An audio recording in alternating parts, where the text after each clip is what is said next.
السلام علیکم ورحمۃ اللہ وبرکاتہ۔ نحمدہ ونصلی ونسلم علی رسولہ الکریم وعلی آلہ واصحابہ اجمعین، اما بعد فاعوذ باللہ من الشیطان الرجیم، بسم اللہ الرحمن الرحیم۔ وذکرہم بایام اللہ، صدق اللہ مولانا العظیم۔ درود شریف پڑھیں، اللہم صلی علی سیدنا مولانا محمد معدن الجود والکرم وآلہ وصحبہ وبارک وسلم۔ محترم سامعین، آج درس حدیث کا سلسلہ موقوف رکھ کر کے آج ذی قعدہ مہینے کی 28 تاریخ ہے اور آج عرس کا دن ہے۔ شہنشاہ ہندوستان، عطائے غریب نواز، بادشاہ عدل و انصاف، مجدد وقت حضرت سیدنا اورنگزیب عالمگیر رحمۃ اللہ تعالی علیہ کا بعض احباب کی فرمائش پر آج انہی کی بارگاہ میں خراج عقیدت پیش کیا جائے تو کچھ ان کی زندگی کے تعلق سے آج گفتگو کروں گا۔ اللہ تبارک و تعالی اس میں سے ہمیں بھی عبرت اور سبق حاصل کرنے کی توفیق عطا فرمائے اور ان کی فیض و برکات سے ہم سب کو مالا مال فرمائے۔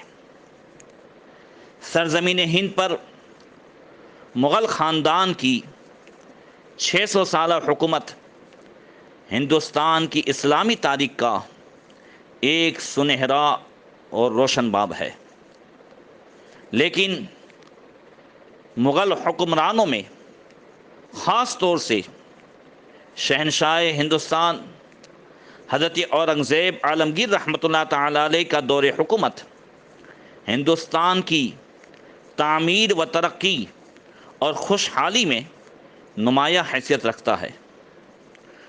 حضرت اورنگزیب عالمگیر رحمۃ اللہ تعالی علیہ نے پورے جاہ و جلال کے ساتھ ہندوستان پر حکومت کی اور اسے امن و امان کا گہوارہ بنا دیا۔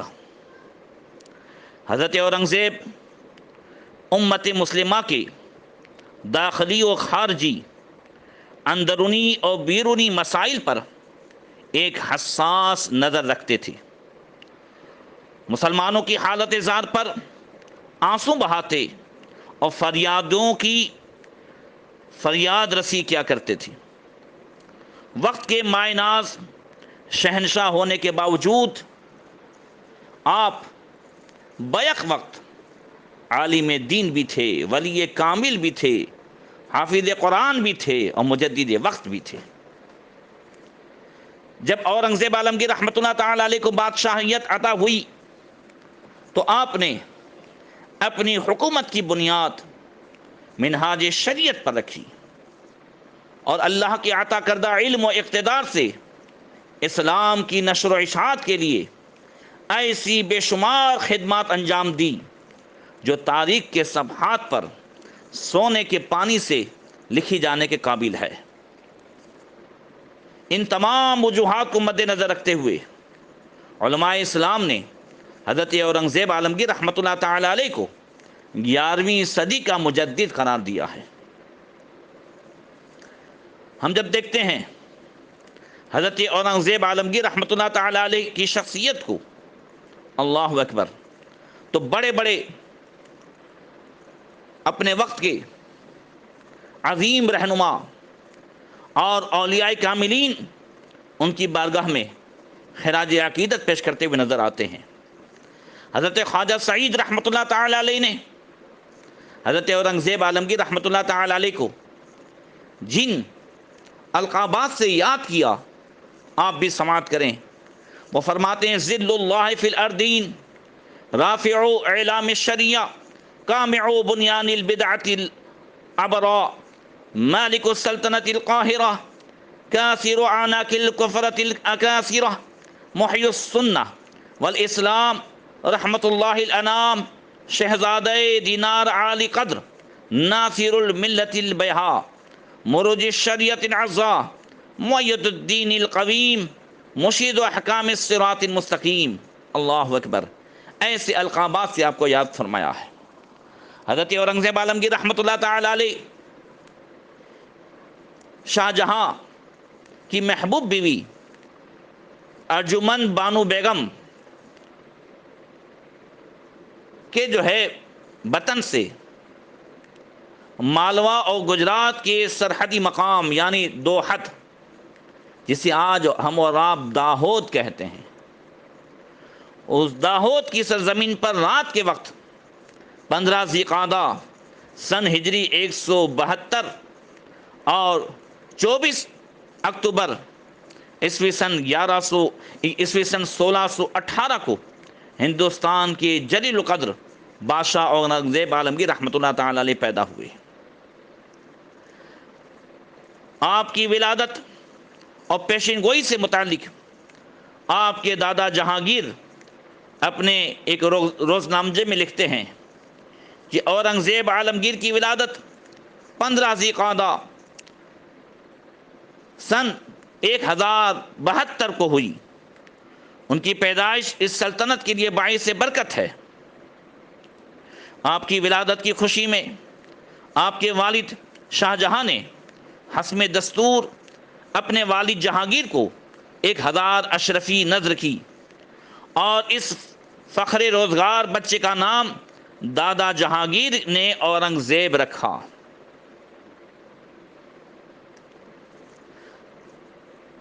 داہود سے کچھ کر کے شاہ جہاں اور اس کے لشکر صوبہ مالوا میں خیمہ زن ہوئے تو شاہ جہاں کے حکم سے اجین میں جشن ولادت منعقد ہوا۔ جہانگیر مبارکباد دینے کے لیے خود تشریف لائے۔ شاہ جہاں نے جواہرات پر مشتمل بیش قیمت اور پیشکش اور 50 تنومند ہاتھی اپنے والد جہانگیر کو نذر پیش کیا۔ حضرت محی الدین اورنگزیب عالمگیر رحمۃ اللہ تعالی علیہ کی تعلیم اور تربیت عظیم و شان پیمانے پر ہوئی اور مشاہیر علماء اور فضلاء آپ کی تعلیم و تربیت پر مقرر کیے گئے۔ حضرت علامہ امام فضل خیرآبادی رحمۃ اللہ تعالی علیہ فرماتے ہیں کہ حضرت اورنگزیب عالمگیر رحمۃ اللہ تعالی علیہ نے ملا ابوالواعظ ہرگائی سے ابتدائی تعلیم حاصل کی۔ علم و ادب میں مولوی سید قنوجی سے آپ نے تعلیم حاصل کی اور ان کے علاوہ مولانا عبداللطیف سلطان پوری، ملا محی الدین بہاری اور خصوصیت کے ساتھ حضرت علامہ ملا جیون رحمۃ اللہ تعالی علیہ اور سید عبدالقوی رحمۃ اللہ تعالی علیہ، ان سب سے بھی حضرت اورنگزیب عالمگیر رحمۃ اللہ تعالی علیہ نے علم حاصل کیا اور اکتساب فیض کیا۔ ان حضرات کی صحبت نے حضرت اورنگزیب عالمگیر رحمۃ اللہ تعالی علیہ کے اندر کتابوں کے پڑھنے اور مشقت اور محنت کا ایسا جذبہ اور شوق پیدا کر دیا، جس کا اثر یہ ہوا کہ شاہی خاندان سے ہونے کے باوجود حضرت اورنگزیب عیش و آرام کو چھوڑ کر کے اکثر کتب خانے میں اپنا وقت گزارتے تھے۔ حضرت امام غزالی رحمۃ اللہ تعالی علیہ کی کتابیں اور حضرت شیخ شرف الدین یحییٰ منیری رحمۃ اللہ تعالی علیہ کے مکتوبات اور شیخ شمس الدین، حضرت قطب الدین اور خصوصاً حضرت محی الدین ابن عربی رضی اللہ تعالیٰ عنہ مجمعین کی کتابوں سے آپ کو خاص ایک شغف حاصل تھا اور یہ کتابیں اکثر حضرت اورنگزیب پڑھا کرتے تھے۔ حضرت اورنگزیب ایک باکمال عالم دین، بے مثال فقیہ اور لاجواب ادیب اور خطاط تھے۔ اچھی تحریر لکھنا بھی جانتے تھے۔ ان خوبیوں کے ساتھ آپ قرآن کریم کے بہترین حافظ بھی تھے، اور یہ بات بہت ہی حیرت و تعجب کی ہے کہ حضرت اورنگزیب عالمگیر رحمۃ اللہ تعالی علیہ نے قرآن کریم حفظ کرنے کی سعادت بچپن میں نہیں، بلکہ آپ کی عمر جب 43 سال کی ہوئی 43، اس کے بعد آپ قرآن کے حافظ ہوئے۔ آج تو ہم کو سورہ اخلاص، سورہ فاتحہ صحیح مخارج کے ساتھ مشق کرنے اور صحیح قرآن پڑھنے اور سیکھنے کی فرصت نہیں ہے۔ ہمیں پب جی گیم، ٹک ٹاک اور موبائل جو ہے وہ اپنی قید سے چھوٹنے ہی نہیں دیتا ہے کہ ہم قرآن کی طرف متوجہ ہوں۔ آپ اندازہ لگائیں، حضرت اورنگزیب عالمگیر رحمۃ اللہ تعالی علیہ شاہی خاندان سے بھی ہیں، عالم دین بھی ہیں، ساتھ ساتھ بہت ساری جو ہے آپ کے اوپر ذمہ داریاں بھی ہیں، مگر 43 سال کی عمر میں قرآن حفظ کر رہے ہیں۔ یہ اللہ تعالیٰ کا خاص فضل ہے۔ اللہ اکبر۔ حضرت اورنگزیب عالمگیر رحمۃ اللہ تعالی علیہ کی سادہ فکر و شخصیت میں علم و حکمت اور فضل و کمال کا رنگ بھرنے اور انہیں ظاہری اور باطنی کمالات سے آراستہ کرنے میں آپ کے اساتذہ میں سے رئیس المفسرین حضرت ملا احمد جیون رحمۃ اللہ تعالی علیہ کا بڑا اہم رول تھا۔ کبھی انشاءاللہ تعالی موقع ملا، چونکہ آج وقت کم ہے، حضرت ملا احمد جیون رحمۃ اللہ تعالی علیہ کی زندگی پر انشاءاللہ تعالی گفتگو ہوگی۔ آج سر دست حضرت اورنگزیب عالمگیر رحمۃ اللہ تعالی علیہ کے تعلق سے بتاؤں۔ آپ راسخ سنی صحیح العقیدہ مسلمان اور حضرت مجدد الفسانی امام ربانی شیخ احمد سرہندی رضی اللہ تعالیٰ عنہ کے فرزند حضرت خواجہ معصوم نقشبندی رحمۃ اللہ تعالی علیہ کے مرید تھے۔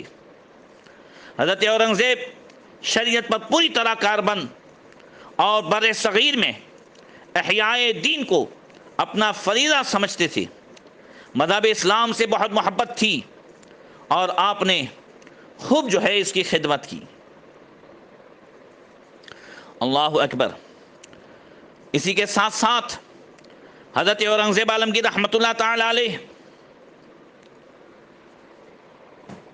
اتنے جو ہے علماء نواز، اولیاء کرام سے محبت رکھنے والے، سلطان الہند عطائے رسول غریب نواز رحمۃ اللہ تعالی علیہ سے بے پناہ محبت رکھنے والے، آپ کی بارگاہ کی حاضری کا واقعہ تو بڑا مشہور ہے، مجھے اور کچھ باتیں بتانی ہیں۔ حضرت اورنگزیب حضرت خواجہ معصوم سرہندی رحمۃ اللہ تعالی علیہ کے دست حق پر بیعت ہوئے، اور بیعت و ارادت کے بعد حضرت اورنگزیب کی زندگی میں ایک عظیم انقلاب برپا ہوا، اور ہندوستان جیسی وسیع اور ہماگیر سلطنت کے حاکم و شہنشاہ ہونے کے باوجود حضرت اورنگزیب عالمگیر رحمۃ اللہ تعالی علیہ نے درویشانہ زندگی اختیار کی۔ ان کی قلندرانہ شخصیت، عارفانہ مزاج، عبادت و ریاضت، زہد و ورع اور ان کے تمام تر فضل و کمال کے مطالعے سے مشائخان کرام کی جو ہے یاد تازہ ہو جاتی ہے۔ وہ اپنے پیر و مرشد حضرت خواجہ معصوم سرہندی رحمۃ اللہ تعالی علیہ کا بھرپور احترام کیا کرتے تھے، اور ان کی تعلیمات اور ہدایات سے اپنے باطن کو جو ہے وہ سنوارا کرتے تھے۔ اسی کے ساتھ ساتھ حضرت اورنگزیب عالمگیر شجاعت و بہادری میں اپنے آباء و اجداد سے بھی بڑھ کر تھے۔ خاندان تیموریہ مغلیہ میں بڑے بڑے بہادر پیدا ہوئے، مگر ان سرماؤں بہادروں میں حضرت اورنگزیب کی ذات بہت نمایاں ہے۔ آپ 80 سال کی عمر میں بھی جوش و خروش کا مظاہرہ فرماتے۔ آپ کی بہادری اور عالی ہمتی بے مثال تھی۔ ایک مرتبہ دوران نماز ایک خونخوار شیر نے حضرت اورنگزیب پر حملہ کر دیا۔ آپ نے نماز چھوڑ کر فوراً شیر کو ختم کیا، اور دہشت زدہ ہوئے بغیر دوبارہ آپ نے نماز شروع کر دی۔ اللہ اکبر۔ اسی کے ساتھ ساتھ شاہ جہاں کے شہزادوں میں سب سے زیادہ ہوشیار، سنجیدہ، بردبار، جفاکش، تجربہ کار، بہادر اور پختہ کردار حضرت اورنگزیب عالمگیر رحمۃ اللہ تعالی علیہ تھے۔ ان باتوں کے ساتھ آپ دین کے عالم، شریعت کے حامی اور پاکیزہ چال چلن کے آئینہ دار تھے۔ آپ کے بھائیوں میں سب سے بڑا دارا شکوہ تھا، لیکن وہ پس ہمت بزدل اور مسلمان کہلاتے ہوئے اسلامی شرع کا دشمن اور ملحدوں کا طرفدار تھا۔ برہمنوں کی صحبت میں رہ کر اس نے نماز اور روزے سب چھوڑ دیے تھے۔ اسے بھائیوں میں سب سے زیادہ بغض و حسد حضرت اورنگزیب عالمگیر رحمۃ اللہ تعالی علیہ سے تھا۔ چنانچہ شاہجہاں کے زمانے میں جب دارا شکوہ نے سلطنت کی باغ ڈور کچھ دنوں کے لیے اپنے ہاتھ میں لی تو اس نے حضرت اورنگزیب عالمگیر کو نیست و نابود کر دینے میں کوئی کسر باقی نہیں رکھی، لیکن اللہ تعالیٰ نے اپنے فضل و کرم سے حضرت اورنگزیب کو ہر موڑ پر کامیابی عطا فرمائی اور دارا شکوہ کو جو ہے بار بار شکست کھانی پڑی۔ 24 رمضان المبارک سن ہجری 1068 25 جون عیسوی سن 1658 کو حضرت اورنگزیب نے شہنشاہ ہندوستان کی حیثیت سے سلطنت کی باغڈور اپنے ہاتھ میں لی اور تاج پوشی کی رسم 10 رمضان المبارک سن ہجری 1069 کو ادا کی گئی۔ تخت نشینی کے تھوڑے سے عرصے کے بعد عیسوی سن 1658 میں شاہ جہاں کا انتقال ہو گیا۔ اس کے بعد حضرت عالمگیر رحمۃ اللہ تعالی علیہ کا طویل دور شروع ہوتا ہے۔ ان کے 50 سالہ حکومت کے زمانے میں مورخین نے اس کو 2 حصوں میں تقسیم کیا ہے۔ پہلا حصہ 1658 سے لے کر 1681 تک، جس میں انہوں نے شمالی ہند کے معاملات طے کرنے میں زبردست کمال دکھایا، اور دوسرا حصہ عیسوی سن 1682 سے لے کر عیسوی سن 1707 ہے، جس میں آپ نے دکھن کے معاملات سلجھانے، بیجاپور گولکنڈہ کی شیعہ ریاستوں اور مراٹھوں کے خلاف دل کھول کر جنگ کی۔ حضرت اورنگزیب عالمگیر کی دینداری اور اسلام پسندی کی وجہ سے تمام طاغوتی طاقتیں ان کے خلاف تھی۔ شیعہ، راجپوت، جاٹ اور مراٹھے سب ان کے ساتھ برسرے پیکار ہوئے، لیکن حضرت اورنگزیب عالمگیر نے ہر میدان میں حق و صداقت کا پرچم بلند فرمایا۔ جہاں جہاں بغاوتیں ہوئیں ان بغاوتوں کو بھی آپ نے ختم فرمایا۔ حضرت اورنگزیب عالمگیر رحمۃ اللہ تعالی علیہ کے اندر باطل و باطل پرستوں کا خاتمہ کرنے کا جذبہ کٹ کٹ کر بھرا ہوا تھا، اور اسی وجہ سے جتنے بھی بد مذہب ہوئے یا جو بھی جو ہے دین الہی کے پیروکار کچھ رہ گئے تھے، ان تمام کو بھی آپ نے ختم فرمایا۔ اللہ اکبر۔ اپنی زندگی میں کسی بھی جو ہے بد مذہب کو یا بے دین کو آپ نے ابھرنے نہیں دیا۔ حضرت اورنگزیب عالمگیر رحمۃ اللہ تعالی علیہ کی تخت نشینی سے پہلے شاہ جہاں کے زمانے میں ہی اخلاقی اور اجتماعی حالت نہایت خراب ہو گئی تھی۔ بد اخلاقی، توہم پرستی اور الحاد سے یہ دنیا بھری پڑی تھی۔ چنانچہ جب حضرت اورنگزیب عالمگیر رحمۃ اللہ تعالی علیہ تخت نشین ہوئے تو انہوں نے اپنی ساری کوششیں ان خرابیوں کو دور کرنے میں گزار دی۔ اسی کے ساتھ ساتھ بھنگ کی کھیتی، شراب پینا آپ نے ممنوع قرار دے دیا، جوا بند کرنے کا حکم صادر فرمایا، اور بازاری عورتیں جو تھیں جو اپنی دکانیں چلاتی تھیں اور زناکاری کا بازار گرم کیے ہوئے تھی، حضرت اورنگزیب عالمگیر رحمۃ اللہ تعالی علیہ نے فرمایا کہ یا تو وہ شادی کر لیں یا ملک چھوڑ کر کے کہیں چلی جائے۔ اللہ اکبر۔ اس کے لیے آپ نے جگہ جگہ جو ہے محتسب یعنی پولیس بھی مقرر کیا۔ حضرت اورنگزیب عالمگیر رحمۃ اللہ تعالی علیہ کی زندگی جو ہے یہ اصل میں ایک ایسی دیندارانہ زندگی تھی۔ اللہ اکبر۔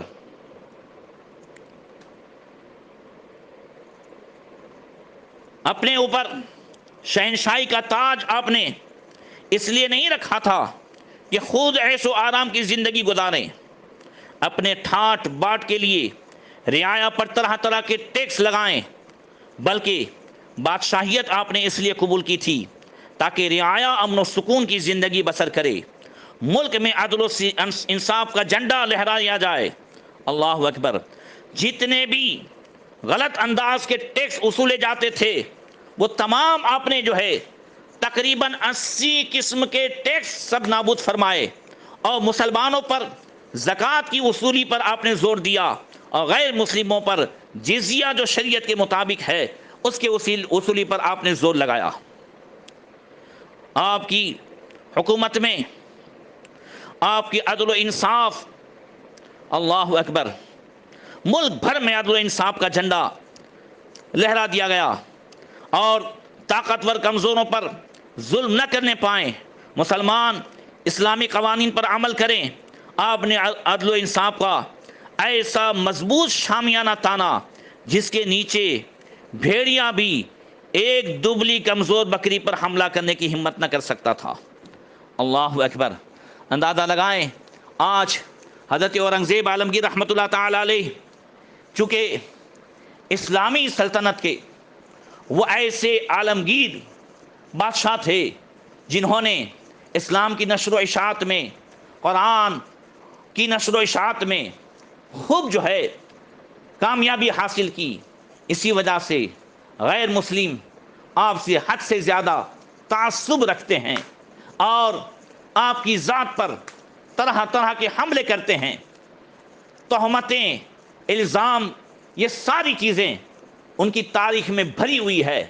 حضرت اورنگزیب عالمگیر رحمۃ اللہ تعالی علیہ کو معاذ اللہ ایک خونخوار درندہ اور نہ معلوم کس طرح جو ہے ظالم بنا کر کے پیش کیا جاتا ہے۔ ایک واقعے سے اندازہ لگائیں کہ حضرت اورنگزیب عالمگیر رحمۃ اللہ تعالی علیہ عدل و انصاف کے کیسے شہنشاہ تھے۔ ایک رات آپ آرام فرما رہے تھے کہ کسی فریادی نے شاہی محل میں لٹکی ہوئی زنجیر کو ہلایا۔ یہ زنجیر حضرت اورنگزیب نے اس مقصد کے لیے لٹکائی تھی تاکہ جو فریادی شہنشاہ کے حضور کوئی فریاد سنانے آنا چاہے وہ زنجیر ہلا دے تاکہ شہنشاہ کو پتہ چل جائے کوئی فریادی فریاد سنانے آیا ہے۔ زنجیر ہلی تو حضرت عالمگیر فوراً قلعے کے دروازے پر تشریف لے آئے اور حکم دیا فریادی کو حاضر کیا جائے۔ تھوڑی دیر کے بعد ایک ضعیفہ بڑھیا کو حاضر کیا گیا۔ بڑھیا نے آداب شاہی بجا لانے کے بعد عرض کیا، حضور میں رام نگر جو آگرہ سے تقریباً 20 کلومیٹر کے فاصلے پر ہے وہاں سے آ رہی ہوں۔ میری ایک جوان بیٹی ہے جس کی منگنی میری خوشی سے ایک رشتہ دار سے ہو چکی ہے۔ گاؤں کے زمیندار کا بیٹا میری بیٹی سے شادی کرنا چاہتا ہے، میں نے انکار کر دیا، لیکن اب اس نے ارادہ کر لیا ہے کہ وہ زبردستی میری بیٹی کو اپنی ہوس کا شکار کرے۔ میں بیوہ ہوں اور غریب اور وہ زمیندار ہے، میں کس طرح اس کا مقابلہ کر سکتی ہوں؟ حضرت عالمگیر نے فرمایا گھبراؤ نہیں، اس کا انتظام کر دیا جائے گا۔ اس بڑھیا نے کہا کہ مجھے آج خبر ملی ہے کہ آج رات وہ اپنے دوستوں کی مدد سے زبردستی گھر سے نکال کر لے جائے گا، اور مجھے یقین ہے کہ ایسا ہو جائے گا۔ میں یہ سنتے ہی ادھر بھاگی ہوں۔ اللہ اکبر۔ میں کمزور ہوں، بوڑھی ہوں، آپ انتظام فرمائیں گے مگر تب تک تو جو ہے وہ کامیاب ہو چکا ہوگا اور میری بیٹی کو اٹھا لے گیا ہوگا۔ حضرت عالمگیر رحمۃ اللہ تعالی علیہ نے اسی وقت حکم دیا 2 گھوڑے حاضر کیے جائیں، اور پھر تھوڑی ہی دیر میں تیاری کر کے بڑھیا سے کچھ باتیں دریافت فرما کر آپ نے حکم دیا کہ بڑھیا کو عزت اور آسائش کے ساتھ محل کے خاص کمرے میں پہنچا دیا جائے، اور حضرت اورنگزیب عالمگیر خود جو ہے ہتھیاروں سے لیس ہو کر، اور وزیر اعظم کو بھی آپ اپنے ساتھ ہتھیاروں سے مسلح کر کے آپ لے گئے۔ 2 گھوڑے سر پٹ جو ہے دوڑتے ہوئے رام نگر کو روانہ ہو گئے۔ تھوڑی دیر کے بعد گاؤں کے قریب ہی پہنچے تھے کہ گنجان درختوں میں سے کچھ آدمیوں کے بولنے کی آواز سنائی دی۔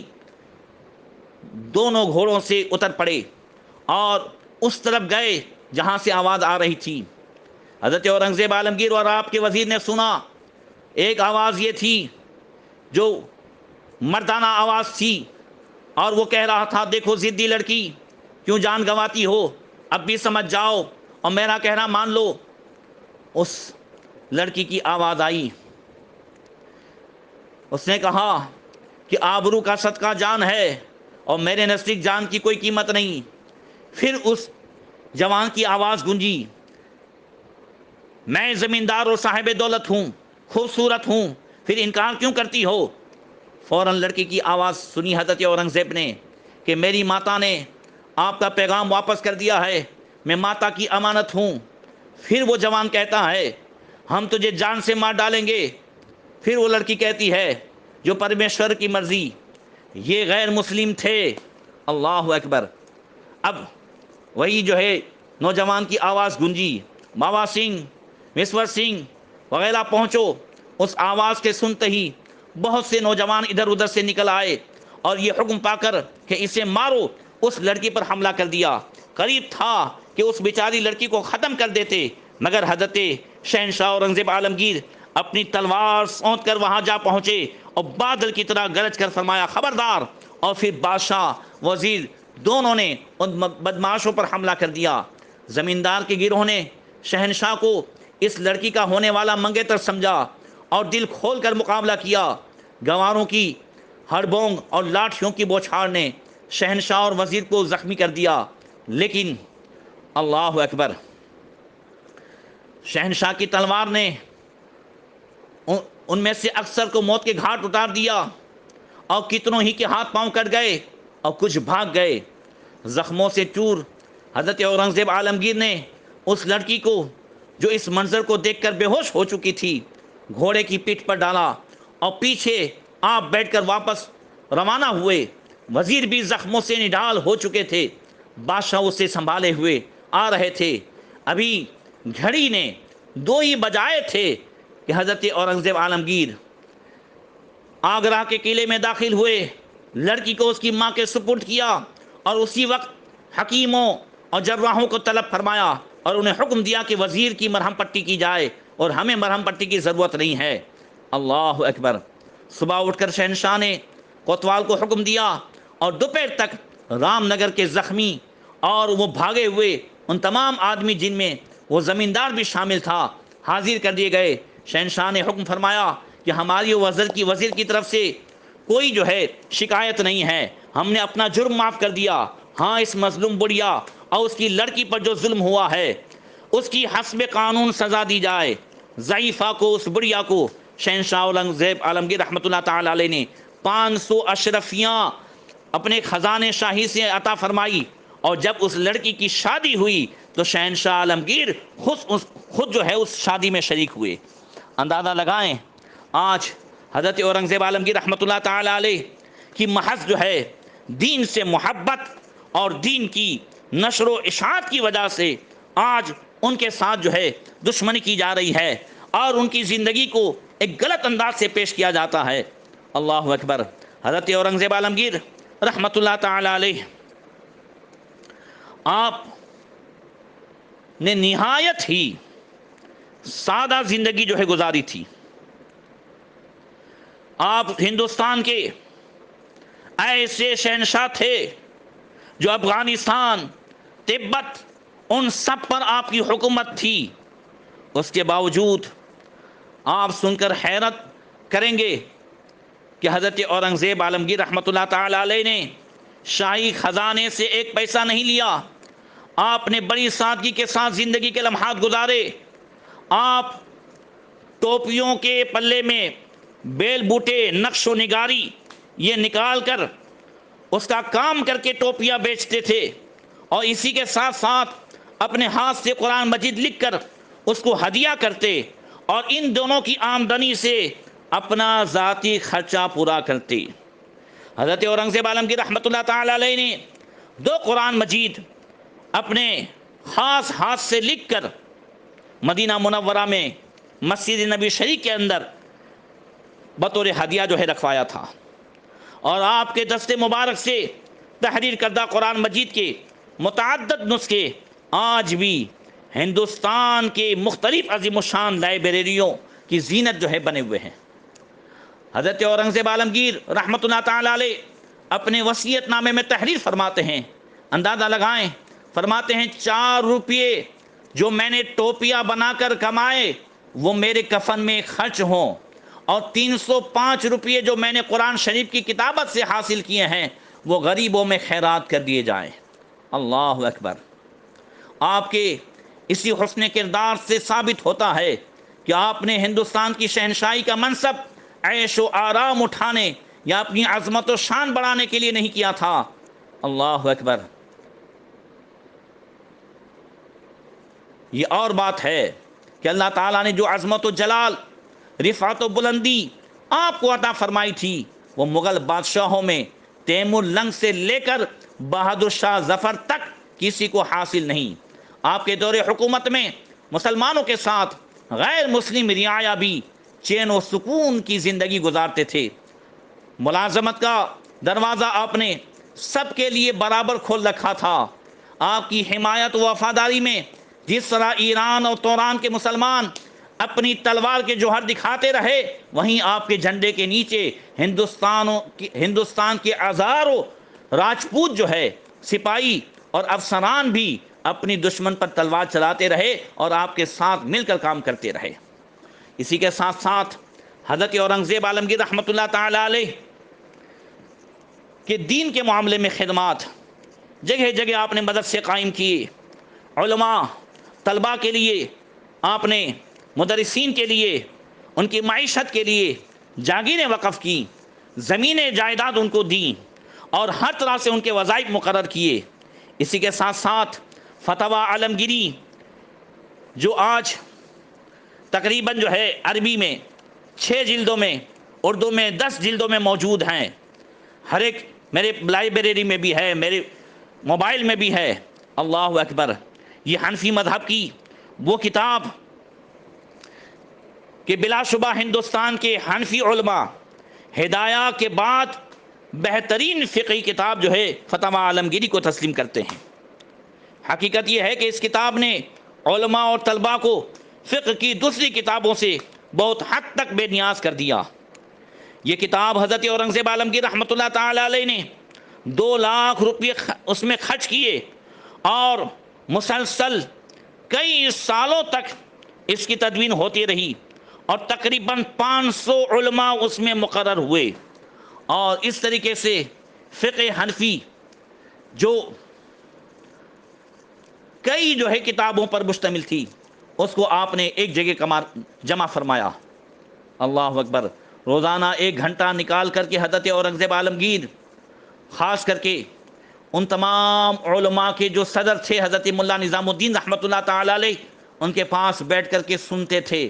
کبھی کبھی آپ اس میں کچھ بحث بھی کرتے، کچھ باتیں جو ہیں کٹواتے، کچھ شامل کرواتے۔